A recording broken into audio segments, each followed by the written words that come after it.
Welcome to the Work Hard, Play Hard podcast. My name is Rob Murgatroyd, and I am a former doctor turned lifestyle entrepreneur. Each week, I interview some of the best minds on the planet on the science of achievement and the art of fulfillment. Today's episode is a mini-sode that we call Fri-Date with the Wife. In these mini-sodes, my wife Kim and I deconstruct the strategies that we've developed over the last decade to not only grow personally, but to turn our struggles into lessons and create fulfillment in all areas of our lives. Excuses are over. It's time to live. Let's dig into today's topic. All right, before we jump into this episode, I want to invite you to be considered for my Work Hard, Play Hard Mastermind by completing an application at workhardplayhardmastermind.com. So this mastermind is not like any mastermind you may have been to or heard of, I promise you. This mastermind is for 6 to 7 figure entrepreneurs that are working too damn much and aren't taking the time to have amazing experiences around the world with an incredible tribe of people. So every 100 days or so, I drop you into new experiences that are specifically designed to elevate your thinking, to give you new ideas. Look, you get your best ideas not staring at a computer. And actually, this is the way high-level people really collaborate with each other. They do it over a glass of champagne, watching the sunset in the south of France. And we'll be doing things just like that. In fact, we'll be taking a vintage car ride through the French Riviera this summer, and we'll be truffle hunting in Florence in the fall, to name just a few of the experiences so that I can give you a feel for it. So if you are ready to do some fun stuff around the world and really, really want to level up your tribe in one shot, fill out an application at workhardplayhardmastermind.com. We'll jump on a call and we'll see if it's a good fit. All right, let's jump into today's episode. Kimberly, can you pick a freaking Airbnb without 3,000 steps for me to walk up to? Murgatroyd, how are you today in this beautiful day in southern Italy, in the boot? Are we in the boot or in the heel? We're in the heel of the boot. Is it like I think all of Italy is the boot. Is it like a chunky, cute heel? It's a cute, chunky heel. So what are we talking about today? Because this is the third time I've started the podcast and you told me I got it wrong. So why don't you start it? Oh, marriage. What we are talking about today is I figured, we're 2 months into our 4-month journey here in Europe.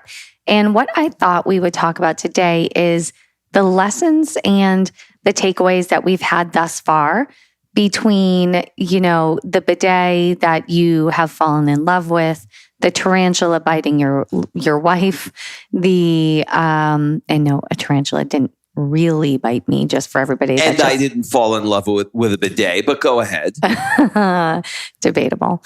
But, there's big differences that we're starting to really, really see between taking a vacation and doing what we're doing. So let's just get into it, shall we? Let's start with the bidet.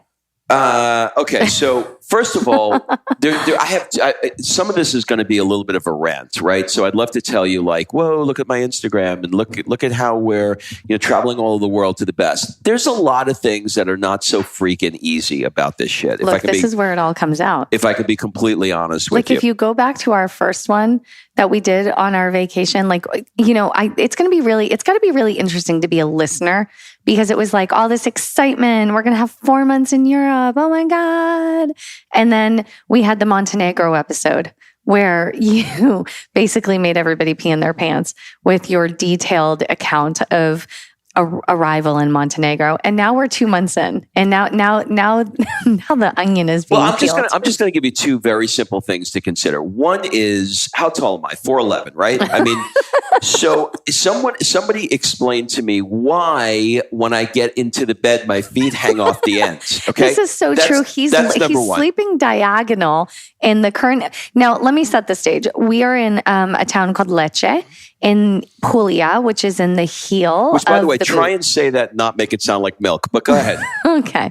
And we are here, and we have a beautiful Airbnb, and it has everything you could, need. But what I have figured out with Airbnbs is, when we were in Montenegro, even Rob, even Rob will admit that the Montenegro Airbnb was probably his favorite. Is this true? Yeah, but that has nothing to do with my feet hanging off the bed. No, but pause.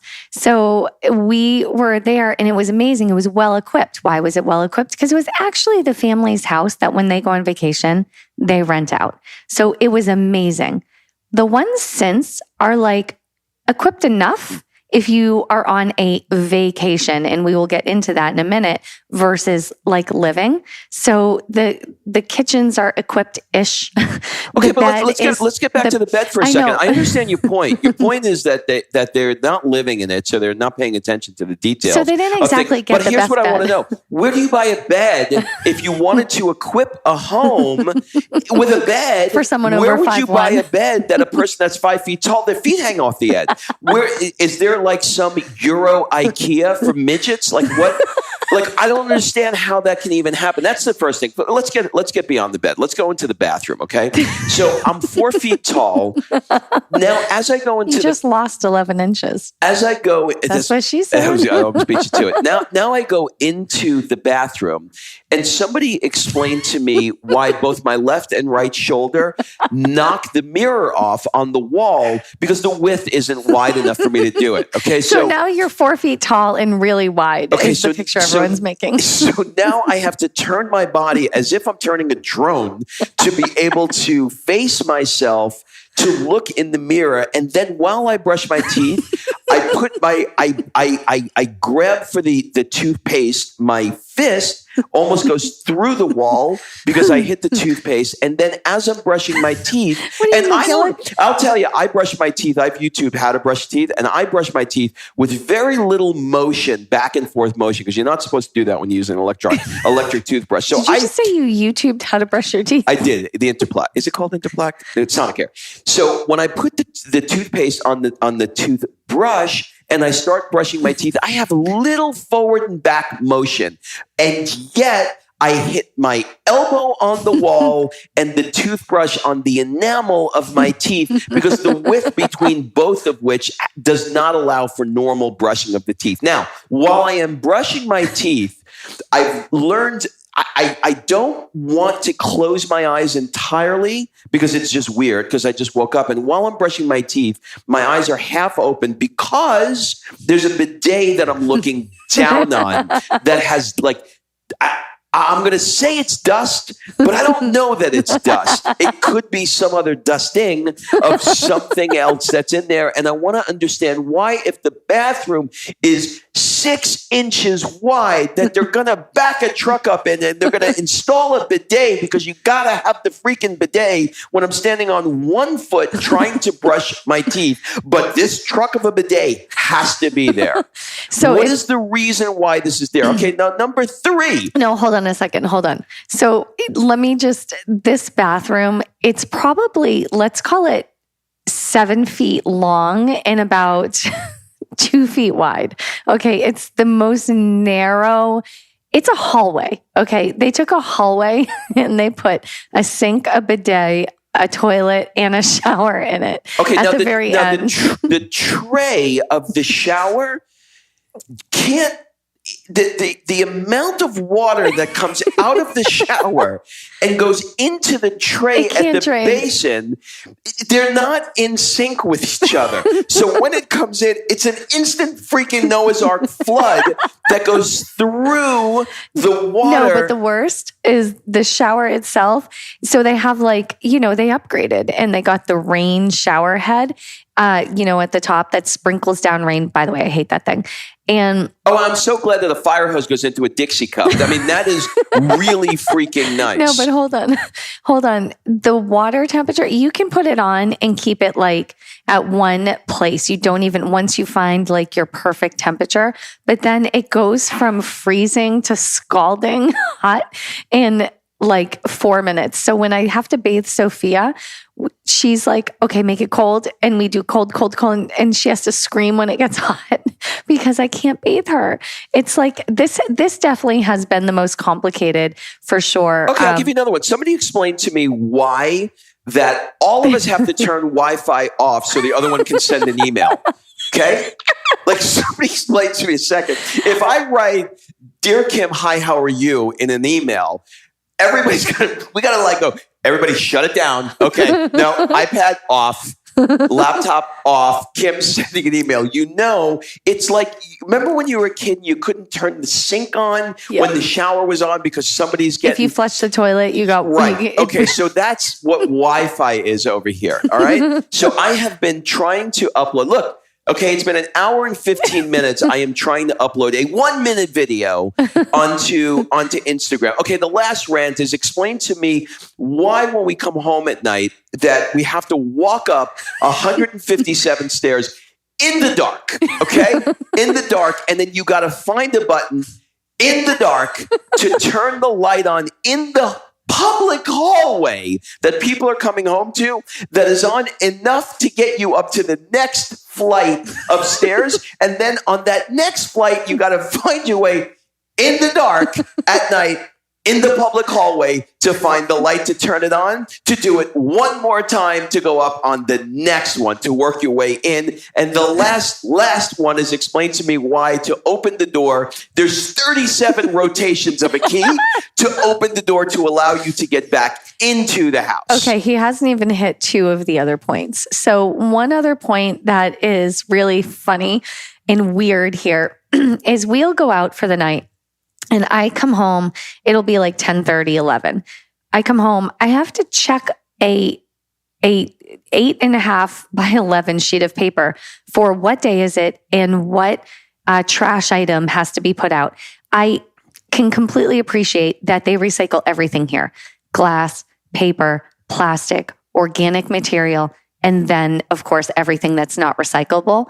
But they do it on a different day of the week. So every single day, and it's actually 67 stairs, I've counted, I have to come home after dinner, pasta, pizza, and a bottle of wine, come upstairs, see what needs to be recycled. You can't actually put it out until after 10 p.m. So if you're like an early sleeper and you go to bed at 8, you're never getting your trash picked up. Not only are you doing the rock, paper, scissors game every single night with the trash after 10 o'clock to walk down the steps in the dark, because now you got to do the reverse because it's nighttime, but to go outside on the deck where the rock, paper, scissors cases are to recycle, you have to open a dry cleaning gate. It's a metal gate with a 360 yes, but thing. Don't knock looks like I'm tacking and sailing across the Atlantic for 20 minutes to open a metal gate to get out to the thing, and then I got to reverse it. But don't knock it. In the morning, I feel like I'm opening the store.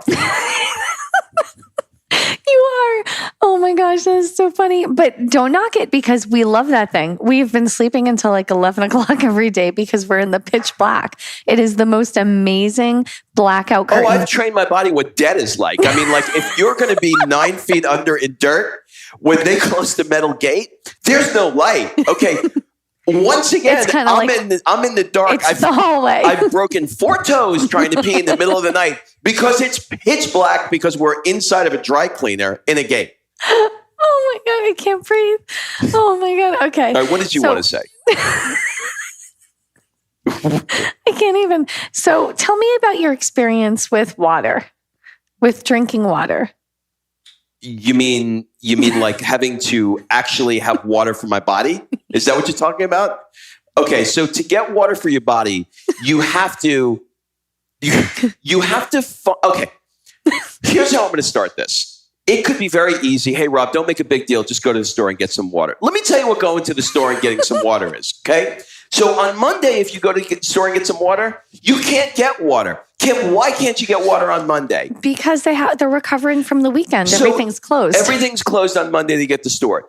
Until noon at least. To get the water. Okay, so let's say you go on Tuesday to get the water. What if you go because we sleep in a freaking cocoon dry cleaning store with absolutely no light, simulating 9 feet under death in dirt. You can't, it's impossible to wake up unless you have some kind of alarm waking you up. It's not going to happen. But you go downstairs, and if you go downstairs at 11 o'clock, what's going to happen? Well, not at 11, but usually if you go between 1 and 5, Everything Okay, is so closed. my 11 is actually 1. But you Okay, go at but 1, so because you can't get water. Between 1 and 5, they do the siesta where they close everything down Okay, and so they now go to sleep. all right, so now you get the water. Okay, so now you actually, let's say you did make it out at 11 when the store is open. Okay, so But now there's a mad rush because they're closing at 1 because of the siesta. All right, so now you're trying to go into the store, talking to people who speak absolutely no English, but there's water in cases everywhere. Okay, so you pick up the basically a pallet of water. Okay, like a pack mule. You walk 19 blocks home to get the water and go up the never-ending staircase.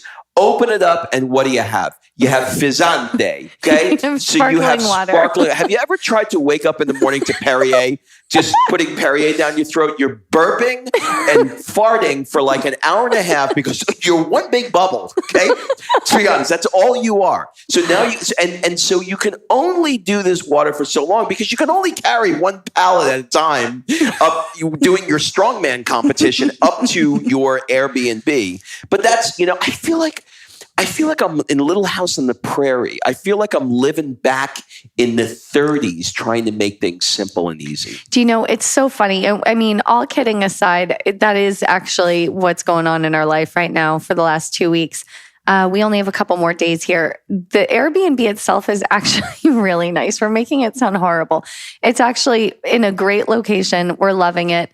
And it's allowing us to get work done, not upload it to the internet per se, but to actually get the work done. Well, you're trying to get work done as long as you don't die of carbon monoxide poisoning. So let me tell you how you have to cook the stove. Okay, so if you want to use the stove, there's a long, I'm going to do the best I can to describe this. There's a long metal pipe with a big yellow valve, okay, that you have to turn. Did I shut that off after I made your coffee? Stay here. You have to turn clockwise to turn the gas on. When you turn the gas on, now you basically just have gas just pumping into the kitchen, okay? And up high in the sky, there's a button, and I couldn't figure out why, but now I understand why. You hit a button and you hear, and because we're in a dry cleaner, it opens up the vents for the dry cleaning air to come out of 97 feet tall in the kitchen to allow the the gas that's coming in. And then you got to hit another button. And you hit the other button, and the button goes click, click, click, click, click, click, click, which is sparks, okay? It's sparks. So you fill the room with combustible material, and then you're light matches, click, click, click, click, and then the thing comes on. Well, if you turn that stove off after you've made a cup of coffee, which, by the way, yields 1 cup, okay? It takes a half hour to get the cup of coffee, but it yields 1 cup. If you turn that stove off, but forget to turn the valve that you turned on, you die. You're not dramatic at all, are you? You die. You're not dramatic at all. So other than dying, pack muling up the stairs, how have you enjoyed Puglia? So, okay, this is going to go into the second. This is going to go into whatever. That was just an intro. I hope people are still with us. This is going to go into travel versus vacation. When you book a vacation, whether it's to Rome and you're going to the Colosseum, the restaurant, the Vatican, blah, blah, blah. Or you book a trip to the Caribbean and you know that you're going to be staying at, the Four Seasons. Well, let's say the Four Seasons Maui. Let's say you're going to Hawaii.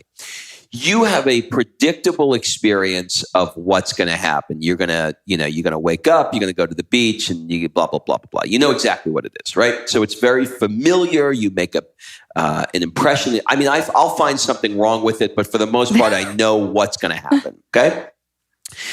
We'll call that vacationing. When you travel like we have been doing, and we've danced around things like this through the years, but nothing obviously to this extent.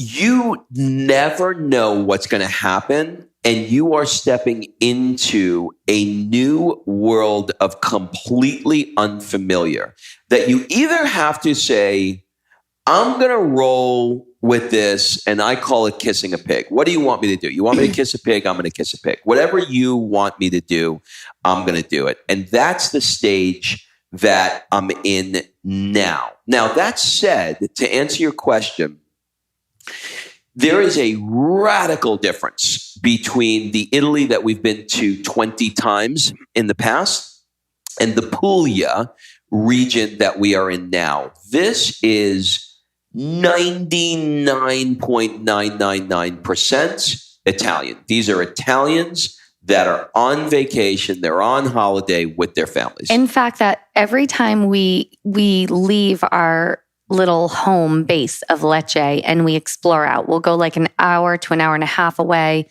all around the heel of the boot. And when we meet people, they're really excited to meet the Americans because it's almost like a zoo animal. They can't believe we're here. They're like, what the hell are you doing here? Did you get stuck in, did you land in the wrong airport? They've never seen. This is the first place, honestly.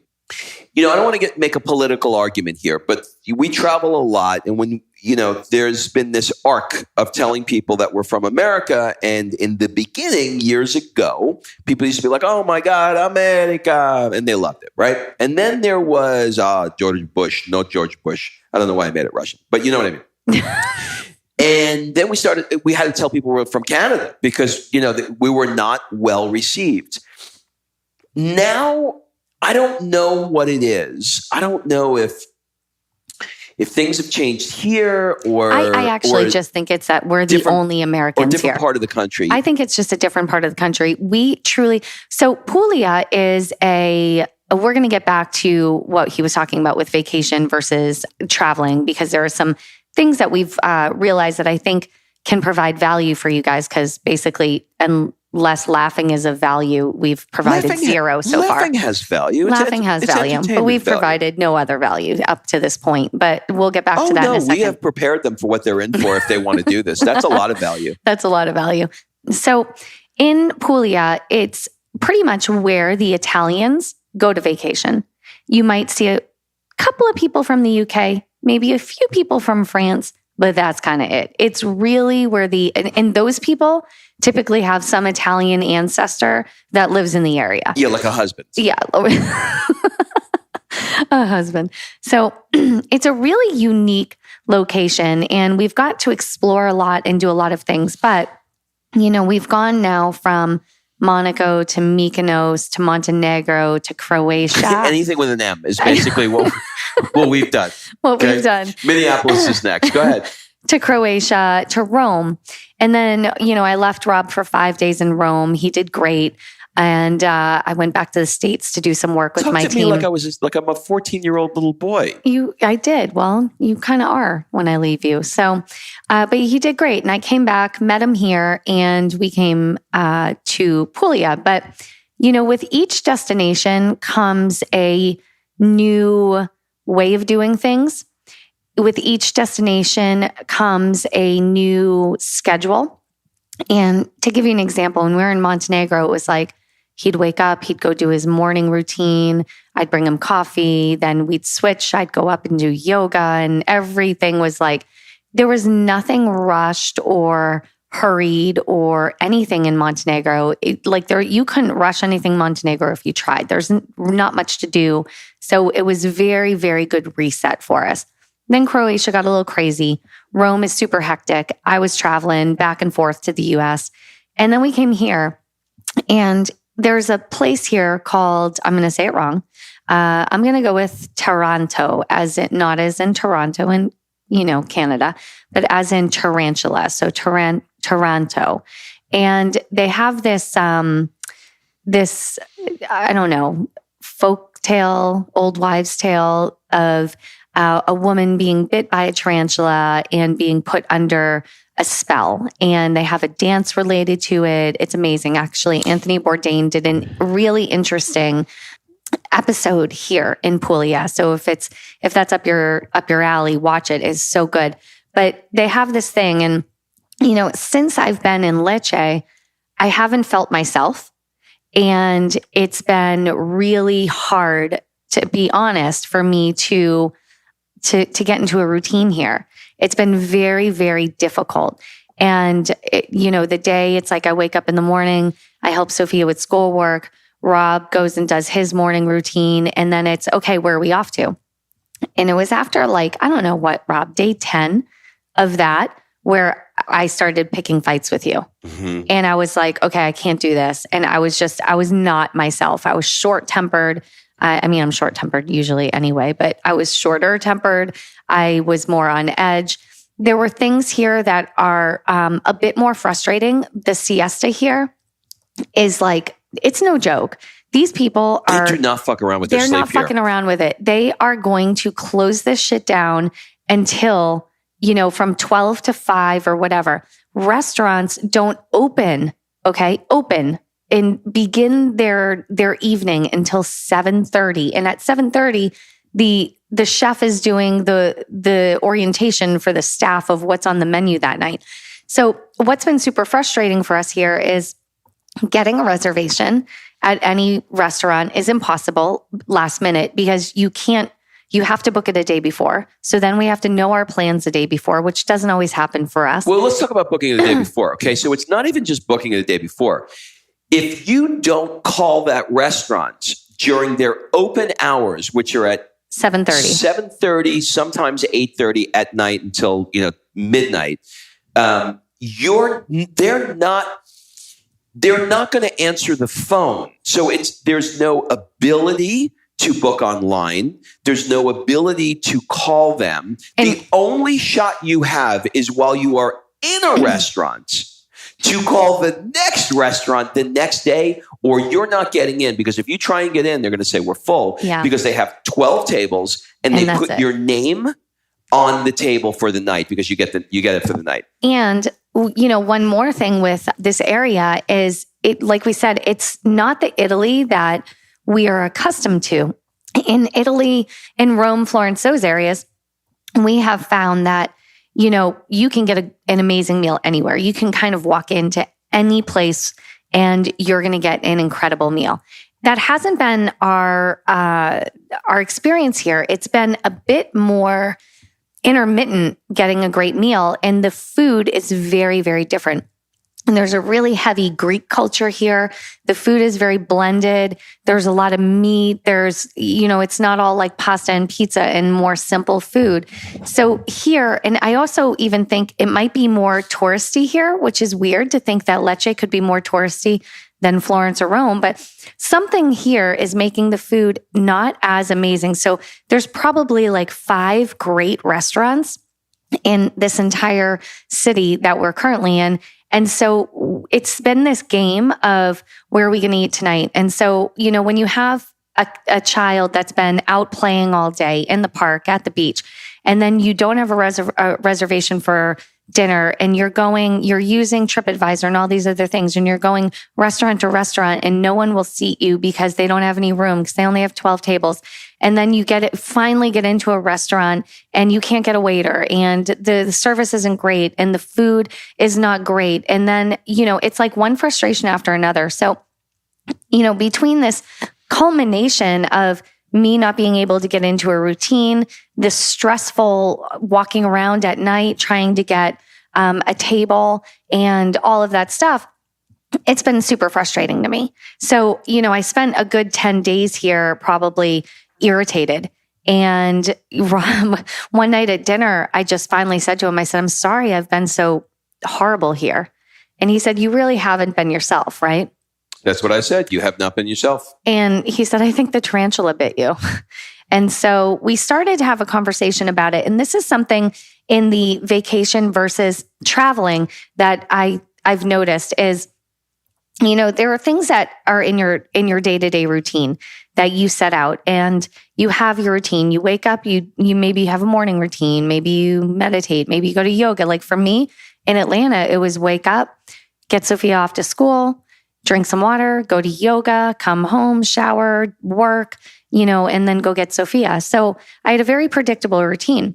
Came to Montenegro. I expected it to be out of order in Monaco and Mykonos. Because I knew what I was getting into. Montenegro was so chill. It was easy to find a routine there. Dubrovnik was a shit show, but that was only 6 days and I was totally fine. Rome, there was no routine in Rome, but I was only there a day and a half. And so this is the first time for an extended period of time that I have not been able to find it. And it's being so far out of routine has made me not super fun to be around. Now, okay, here's the thing. We talked earlier about having a predictable versus unpredictable thing. One of the things that I'm learning with Joe Dispenza's work is we are creatures of habit, and the most growth will happen when we are out of our familiar, right? Because when you're out of your familiar, your brain is engaged, and that's when it's the most porous to be able to become the person that you want to be able to become. So I am, as much as I'm complaining about everything around me, out of one side of my mouth, the other side of my mouth is saying, this is good for me. Because what it's doing is it's interrupting my habitual patterns of, it's kind of like, when you get in the car and you drive to work and it's like you get there and you're like, I don't even know how I got there. We go through life a lot like that, right? And so you can't go through life like that. When you bang your knee into a bidet and fracture, an elbow trying to brush your teeth, you are very present-minded.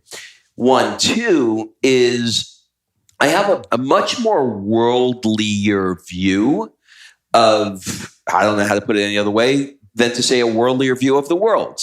Because being around this environment with these kinds of experiences has radically changed how I'm thinking about things. One of the things that come along with having a child on a trip like this is there's lots of different experiences that she gets to get. So I have never been to Puglia before, but she has. So she is going to, when she gets older, she's going to approach environments that she's unfamiliar with as being familiar with it. Can I back up to what you were saying before? Because No. Okay, well, I'm going to anyway. So, I don't want to leave people with Kim came to Puglia and turned into a bitch, because that's where we kind of just dropped it off there. So if I can back up around it, what I figured out, in kind of to your point of being in this environment forces you to be present, right? What you were just saying about Joe Dispenza and all of those things. So the fix, and this is where I think it's applicable for people, even in their day-to-day life, especially moms that have children, husbands, they're working. A lot of times you see these moms walk around and they're frazzled, right? They're talking to themselves because it's just like every day there's so much coming in. So after we had the conversation about me being bit by a tarantula that night, you said, well, how can I help you? And I said, you know what? Here's the thing. I think tomorrow morning, I just want to go out and I want to take a walk by myself through the town. And I don't know why. I just felt nudged to go and have some time on my own by myself, walk through the town and see what happens. And so, I was feeling creatively stifled. I couldn't string a sentence together. I was trying to post something and it was just coming out all wrong. I couldn't think. And so I was like, I'm just going to take maybe an hour. Is that okay? And Rob was like, sure. And what I appreciate, by the way, so much about my husband is that he didn't make me wrong. There was no hey, Kim, why have you been such a bitch for the last week? That never happened. He was as, kind. He didn't let me be mean to him, obviously, but he helped me talk things through and there was no blaming, name calling or whatever. And so I appreciate that, Rob. You let me come out of it. And you also asked how you could help. So the next day I went and I walked through the town. And the first thing when I walked out the door, what I realized, and this is what I think is applicable for anyone that finds themselves feeling overwhelmed, flustered, not creative, I walked outside and I just started to be. So be listening. I didn't have to talk to anybody. Usually I had thought back, as I walked through town, I was listening to all these Italians talk around me. I wasn't speaking. And soon, after 45 minutes, my mind started to clear. And then I was able to do a video. I was able to come up with an idea to do an IGTV. So I literally just stepped off into an alleyway and did an IGTV on something that I felt was important. And that idea hadn't been coming to me for over a week, and I was super frustrated. So what I learned was sometimes you have to remove yourself from all of the input. So as a mom specifically, and I know dads, you guys get this too, but I can only speak from a mom's perspective. As a mom, I have, Sophia coming over. I need this. I need that. I get this, mom, about this, like what she did now, which, the editor should leave that in, just coming over and telling me about some video she just watched or something. There's constant input. Rob, it's constant input. What about this? What about that? Can I do this? Can I do that? Can you get me this? Can you help me with that? And then my business. And what I realized during that walk was I probably had a good 6 to 8 weeks, or at least 6 weeks of nonstop constant input without any real meaningful clarity. I had broken my toes, so I couldn't do yoga. Rob's routine, to be honest, was overshadowing my routine. So he was doing this full morning routine workout. And by the time he was done, it was like, where are we going? So I wasn't getting a morning routine in. I wasn't getting meditation and all of those things.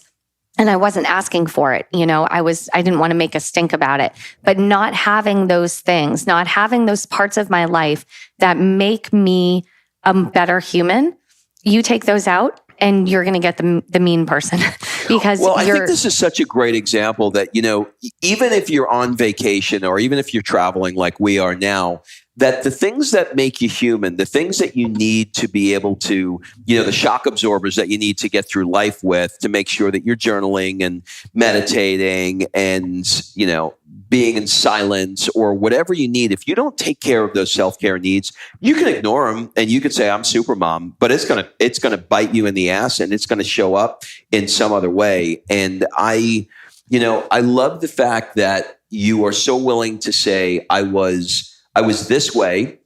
I knew something wasn't right. I needed to fix it. I asked for what I wanted. You gave it to me. I went out and it fixed. And anybody listening, the value here is if you see your partner behaving in a way that is not typical of them, chances are there's something that's bubbling up inside them, that something simple like, giving them an hour or two to be able to just sort of like disconnect and take the time will allow them to come back better. I mean, she came back, like Florence Nightingale. She came back like, the woman that I married. And if you want to see what that was like in the moment, then go on her IGTV and watch her video called... she'll look it up and she'll tell you. But go watch it because you could see her. I don't have many. I mean, it was Aha's from 2 months in Europe. Okay, so just watch that IGTV. I mean, she just propped up a video camera and just went at it, so you can see the light in her eyes. Oh well, thanks. Actually, I think I had sunglasses on, so there's that. But that neither here nor there. So yeah, I mean, I think the biggest takeaway between vacation and travel is that vacations is usually a time that you're checking out and you're just going pure into enjoyment. Whereas travel, you're going to have bidets in your way. You're going to have to overcome the bidet. You're going to have to overcome the stairs and the trash and the this and the that. But at the end of the day, Rob, is this something you recommend for people? Would you recommend people take this type of trip, this type of journey? Have you found growth in it, or has it all been bad for you? No, it's all been incredible. But here's what I would recommend. I would recommend that you get really, really clear. I mean, we spent a long time planning this trip. So I was under no false impression that this trip was going to be very, very different from me walking into the lobby of a hotel and talking to a concierge. I knew that this was going to be different by the locations we were going to, the fact that we're staying in Airbnbs, the kind of Airbnbs that we were choosing for experiences. So I went into this knowing that it was going to be different. And even that said, there are parts of it that still weren't easy for me.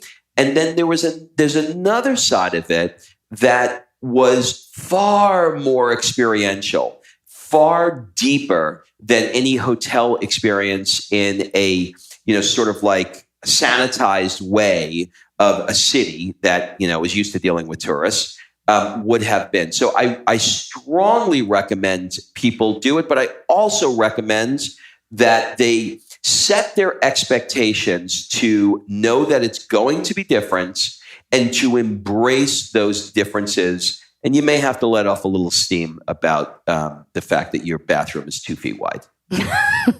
All right. I think that's good. Well, there you go. We wanted to keep it real, and we kept it real. So, what else do we want to tell them before we leave? Oh, so we are heading next. We got a couple of days in Paris for the Munchkins' birthday, and then we are headed to Florence for 7 weeks, roughly, and ending in Rob's Work Hard, Play Hard Mastermind. But on September 2nd, I believe, Rob will be announcing his 2020 destinations for the 2020 Mastermind from our rooftop in Florence via video. So stay tuned for that. Check out his IG for more. And anything also, you want to say? Yeah, I also want to say a lot of people have been reaching out to us. Look, when I was a working chiropractor and, I was there 30, 40 hours a week, sun up to sundown.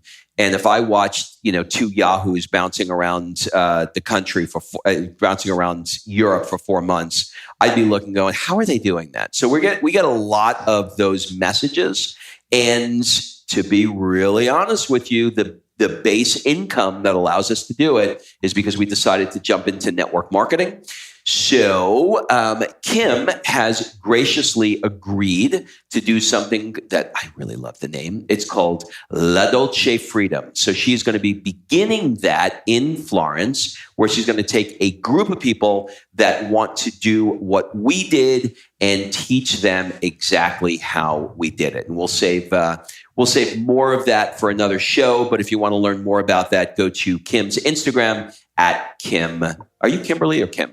Kim. At Kim Murgatroyd. Good luck spelling that name. Have a great week, everybody, and we'll see you next week from somewhere. All right. Thanks for listening. If you love this episode and you know someone that needs some help in either stepping up their work hard game or their play hard game, it would mean the world to me if you shared this podcast with them to help me get this movement out there. So if you like what you heard, head on over to iTunes, take 30 seconds and leave me a 5-star review, and I will be forever grateful. So until the next episode, excuses are over.